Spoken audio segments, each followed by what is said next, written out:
Bismillahirrahmanirrahim. Assalamualaikum warahmatullahi wabarakatuh. Hari ini saya ingin berkongsi serba sedikit tentang ajaran sesat.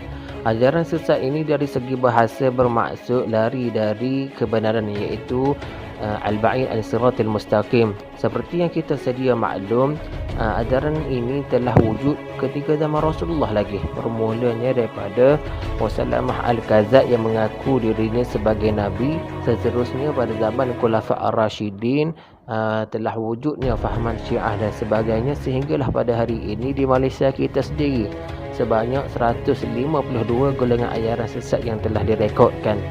Hal yang demikian, golongan ini amatlah berbahaya kerana mereka menggunakan nama Islam.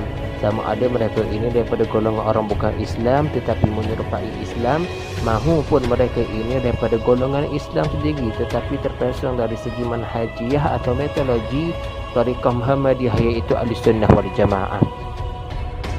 Sehingga kan Al-Imam Al-Ghazali telah mengarang sebuah kitab yang bertajuk Al-Mukiru Al-Dhalah, iaitu penyelamat dari ajaran sesat, yang membicarakan tentang bahayanya ajaran sesat ini, kerana ada segelintir daripada mereka yang menggugurkan kewajipan syar'i yang disepakati oleh ulama. Seteru itu, kita sebagai masyarakat di Malaysia ini perlulah berpegang teguh dan menghayati rukun negara kita yang pertama, iaitu kepercayaan kepada Tuhan. Akhir kalam, saya akhiri perkongsian saya hari ini dengan sepotong ayat Al-Quran yang berbunyi, wa man yakfur billahi wa malaikatihi wa kutubihi wa rusulihi wal yawmil akhir faqad dhalla dhalalan ba'id. Terdapat 4 kesalahan di bawah kesalahan akidah dan pemikiran di dalam enigmen kesalahan jenayah syariah. Yang pertama, pemujaan yang salah. Yang kedua, pegangan yang palsu. Yang ketiga, dakwaan yang palsu. Dan yang keempat, penyebaran pegangan agama selain agama Islam.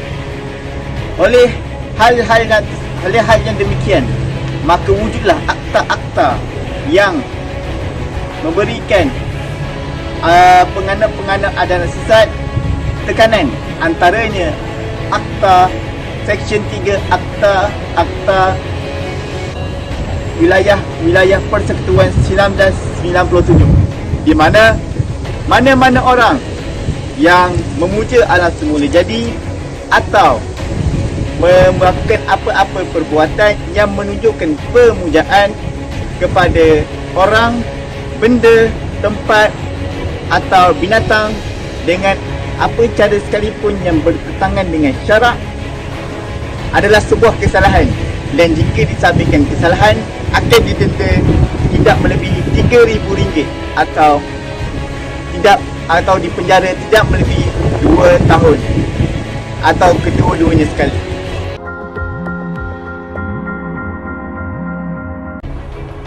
Terdapat beberapa kumpulan ajaran sesat yang dipercayai masih bergerak aktif di seluruh negara. Contoh-contoh ajaran sesat di Malaysia ialah Islam liberal, ajaran Syiah, Tuhan Harun, Ayah Pin, tarikat sesat, ajaran Qadianiyah atau Ahmadiyah, Muda Kahfi, tarikat Aurat, Islamiyah, Al-Arqam dan golongan anti hadis. Ajaran ini perlu dihapuskan segera kerana dikesan mengamalkan pelbagai amalan yang bercanggah ajaran Islam dan ahli sunnah wal jamaah. Amalan ini juga termasuk mengajar ilmu tasawuf dan tarikat bercorak kebatinan, memperkenalkan aliran pemikiran lama dan baru, mengamalkan wirid bercorak kebatinan dalam persilatan, amalan khurafat dan perbomohan.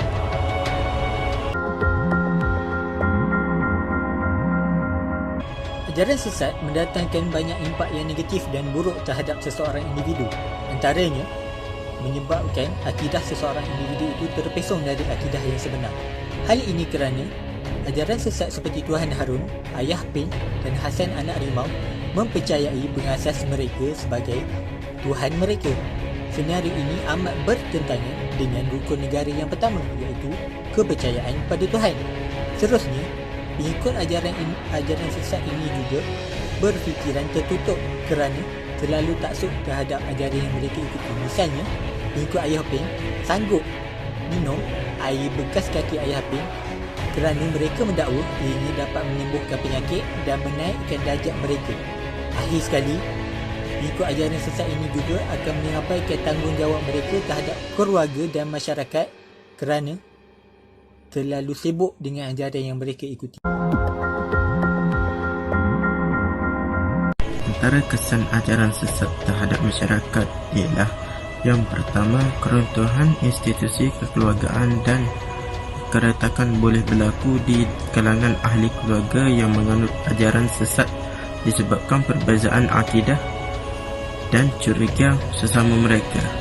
Ajaran sesat boleh menggugat perpaduan dan menimbulkan sikap fanatik penganut ajaran sesat terhadap kumpulan dan pemimpin mereka, menyebabkan mereka tidak menghormati masyarakat sekeliling. Ini menjejaskan perpaduan dan keharmonian hidup dalam masyarakat. Ajaran sesat boleh mewujudkan keganasan di mana kepatuhan membutatuli terhadap pemimpin ajaran sesat memudahkan pengikutnya dipergunakan untuk melakukan sesuatu keganasan.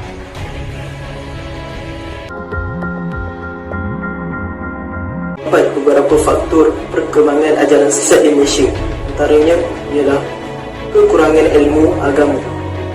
Pada masa kini kita dapat lihat ramainya yang bukan ahli telah berani membahaskan tentang agama Islam itu sendiri. Lebih sedih lagi, mereka ini tidak mendalami ilmu akidah. Faktor yang kedua adalah nafsu. Sebagaimana yang kita tahu, dia menawarkan kahwin mut'ah, yakni kahwin berkontrak. Dan sesetengah ajaran sesat itu menganggap bertukar-tukar pasangan adalah ibadah yang suci bagi mereka. Faktor yang ketiga adalah ilmu kebal. Ramai yang terpengaruh dengan melihat guru-guru ajaran sesat ini menggunakan ilmu kebal dalam seni mempertahankan diri. Berdasarkan hadis yang diriwayatkan oleh At-Tirmizi daripada Abdullah bin Amr radhiyallahu anhu bahawa Rasulullah sallallahu alaihi wasallam bersabda, "Wa inna bani Israil iftara qatla sittaya wa sab'ina milah wa taftaraku ummati ala salasina milah kullu ma fiha an-nar illa malatan wahidah." Qala wa min hiya ya Rasulullah. Qala ma ana alaihi ashabi. Maksudnya, sesungguhnya telah berpecah Bani Israel kepada 72 kelompok, manakala umatku akan berpecah kepada 73 kelompok, di mana kesemuanya akan ke neraka kecuali satu kelompok. Mereka bertanya, siapakah mereka itu wahai Rasulullah? Baginda sallallahu alaihi wasallam menjawab, mereka ialah golongan yang berpegang kepada ajaranku dan para sahabatku. Begitu juga hadis yang diriwayatkan oleh Ibnu Majah daripada Anas bin Malik radhiyallahu anhu bahawa Rasulullah sallallahu alaihi wasallam bersabda, "Inna bani Israil iftara qatla ihda wa isra'ina faraqah wa inna iftara qala sittayn wa sab'ina faraqah kulluhuma fiha an-nar ila wahidah wa hiya la jama'ah."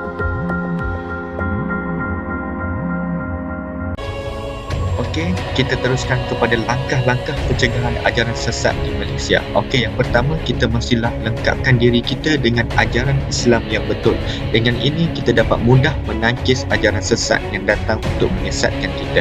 Okey, yang keduanya ialah penyebaran agama Islam yang betul.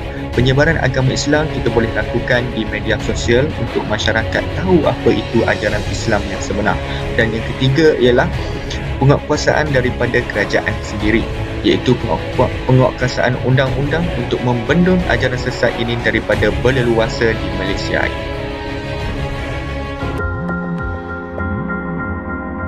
Kesimpulannya, ajaran sesat ini membawa pelbagai kesan negatif dalam kehidupan manusia yang tidak mempunyai pegangan agama yang kukuh dan utuh.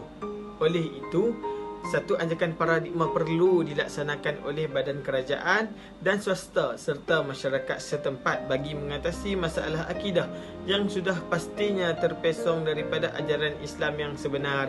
Ini kerana dalam agama Islam, konsep amar ma'ruf nahi mungkar sangat ditekankan, yang iaitu menuntut sumbangan daripada semua pihak dan perlu dilihat secara menyeluruh.